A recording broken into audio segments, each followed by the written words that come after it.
Ten tvoj príbeh som nevidel. Pretože v čase, keď ty si mi ho poslal, ja som bol v Rakúsku na fóre Alpbach. Takže ty si bol na fóre Alpbach.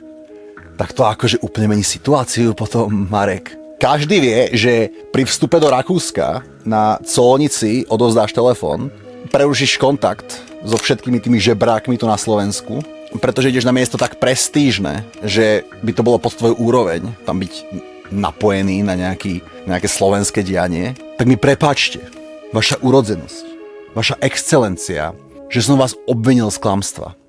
Ja som si myslel, že ste boli na Slovensku, ako my ostatní žebráci, ktorým sa ani nesníva o tom, že by niekedy navštívili Fórum Alpbach. A neuvedomil som si, že človek vašej dôležitosti sa pohybuje po prestížnych fórach v Alpách. Na fóre Kto by si pozeral príbehy, keby mohol byť na fóre v